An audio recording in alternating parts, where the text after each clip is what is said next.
आइए हम लोग कक्षा 10वीं के मैथ की पहली क्लास में आज पहली प्रश्नावली के बारे में पढ़ेंगे। आज 10वीं क्लास की हमारी दूसरी क्लास होगी। मैथ की आज शुरुआत होगी। पिछले वीडियो में हम लोगों ने अंक गणित की आधारभूत प्रमेय के बारे में पढ़ा था।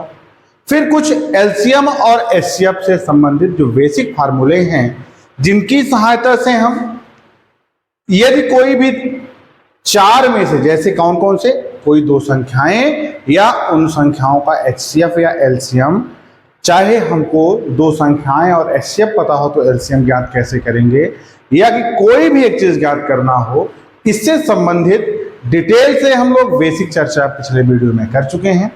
आज 10वीं क्लास की गणित की पहली प्रश्नावली के पहले क्वेश्चन के साथ हम शुरुआत करेंगे और आइए देखते हैं कि हमारे पहले प्रश्नावली का पहला क्वेश्चन क्या है।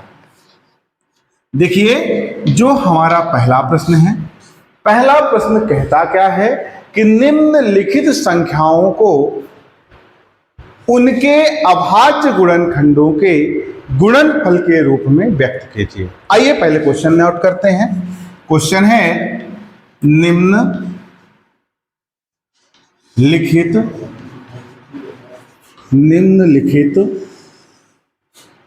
संख्याओं को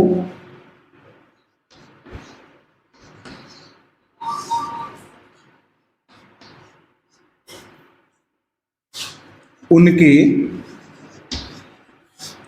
अभाज्य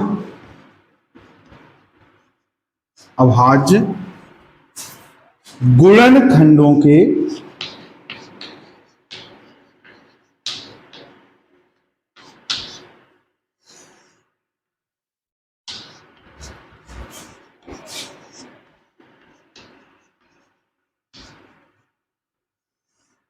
गुणनफल के रूप में व्यक्त कीजिए।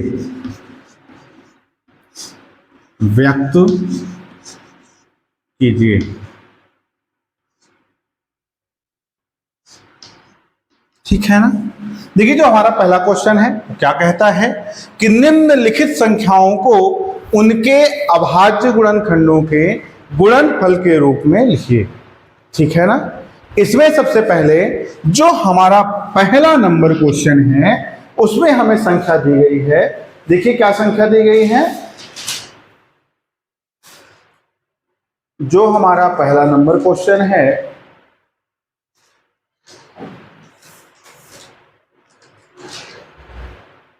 पहले क्वेश्चन में जो हमारा संख्या है वो क्या है, 140। सबसे पहला काम हम अपने रफ कार्य में क्या करते हैं। देखिए, रफ कार्य में जैसे संख्या दी गई है 140, इसका हम लोग क्या कर लेते हैं, गुणनखंड ज्ञात कर लेते हैं। आइए देखते हैं क्या होता है। 2 7 जा और ये 0 है। फिर देखिए क्या है, 2 3 जा 6, 1 आया तो 2 5 जा 10। फिर देखिए कितना आता है, किससे कटेगा ये, और ये हमारी संख्याएं हो। ठीक है। इसे हम कैसे लिख सकते हैं, तो इसे हम लिखेंगे 140 बराबर 2 × 2 × 5 × 7। अब देखिए एक लाइन और बढ़ाएंगे और इसको कैसे लिखेंगे। देखिए 2 कितनी बार आया है, तो 2 2 बार आया है। 5 कितनी बार आया है, तो 5 एक बार आया है। और 7 कितनी बार आया है, तो 7 एक बार आया है। यही देखिए जो हमारी संख्या 140 थी, 140 का जो अभाज्य गुणनखंड है वो 2 2 5 और 7 के रूप में है। और ये आपस में लिखा किस रूप में है, तो अभाज्य जो गुणनखंड हमारे आए हैं ये आपस में गुणनफल के रूप में लिखे। हमारा क्वेश्चन क्या बोला था, निम्नलिखित संख्याओं को उनके अभाज्य गुणनखंडों के गुणनफल के रूप में लिखी।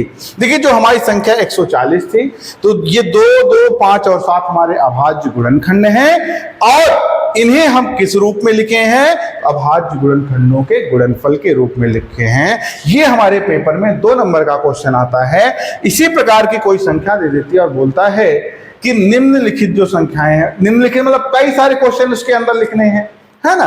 हमें क्वेश्चन क्या देगा कि 140 के अभाज्य गुणनखंडों को गुणनफल के रूप में व्यक्त कीजिए, है ना। आइए इसी की दूसरी संख्या देखते हैं, आप लोग इसको नोट कर लिए होंगे, ठीक है। आइए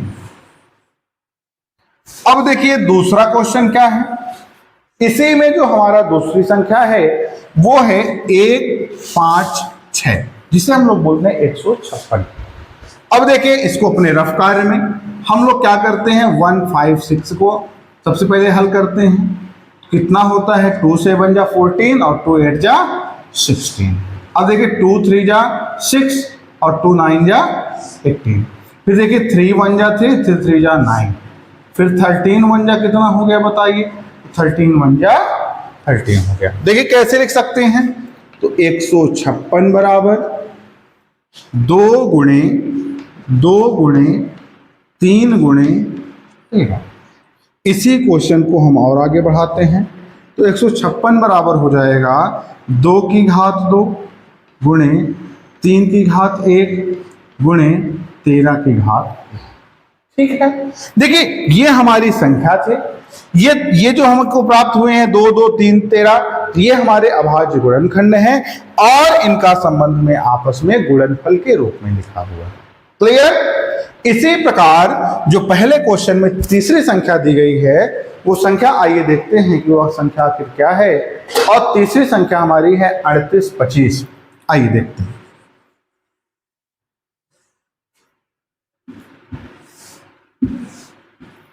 देखिए तीसरे नंबर पे हमारी संख्या है 38 25, ठीक है ना। पहले वही काम अपने रफ कार्य में हम लोग क्या कर लेते हैं, गुणनखंड कर लेते हैं।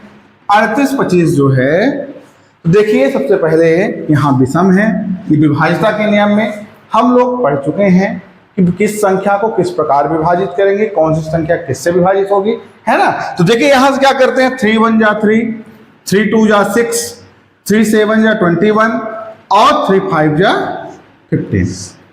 फिर देखिए, अब देखिए यहां से फिर से चेक करते हैं, 3 4 जा 12, 3 2 जा 6, 3 5 जा 15। अब देखिए क्या है, अभी किससे कटेगी, तो इसको 5 से चेक करते हैं। 5 8 जा कितना होता है 40 और 5 5 जा कितना होता है 40, 5 5 to 25। अब देखिए 5 1 जा 5 और 5 7 जा फिर 17। अब देखिए इसको कैसे लिखेंगे हम लोग, इसे हम लिख लेते हैं 38 25 बराबर क्या हो जाएगा, 3 × 3 × 5 × 5 × 17। अब देखिए वही पिछले क्वेश्चन की तरह क्या हो जाएगा, देखिए 3 कितनी बार है, तो 3 2 बार है। फिर देखिए 5 कितनी बार है, तो 5 भी कितनी बार है, 2 बार है। फिर देखिए 17 कितनी बार है, 17 1 बार है। यही 38 25 के अभाज्य गुणनखंडों का गुणनफल का रूप है, ठीक है ना। आप लोग इसे भी नोट कर लीजिए। अब आइए देखते हैं अगली संख्या हमें क्या दी गई है। तो अगली संख्या के बारे में विचार करते हैं। जो अगली संख्या है, अगली संख्या हमारी है 5005। 5005। अब यहां देखिए 500। अब देखिए किससे डिवाइड होगा, ये 5 से। 5 1 जा 5, फिर 0 0 5 1 जा 5। अब देखिए किससे विभाजित हो सकता है, अगले क्रम में कौन सी संख्या विभाजित कर सकती है। देखिए 7 1 जा 7, कितना कैरी आया 3, तो बन गया 30। और 7 4 जा 28, 2 बचा तो 21 और 7 3 जा 21। अब देखिए इसको 11 से कर देंगे, तो 11 1 जा 11 और 11 3 जा 33 और 13 1 जा।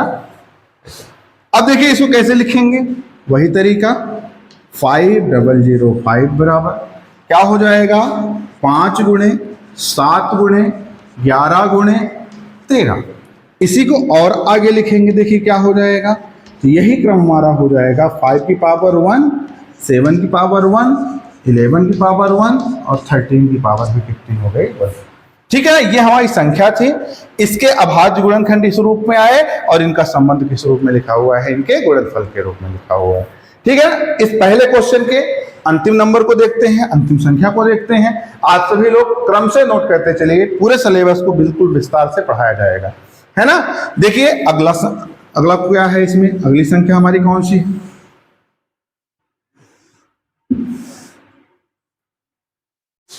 अगली संख्या है हमारी 7429, 7429, ठीक है ना।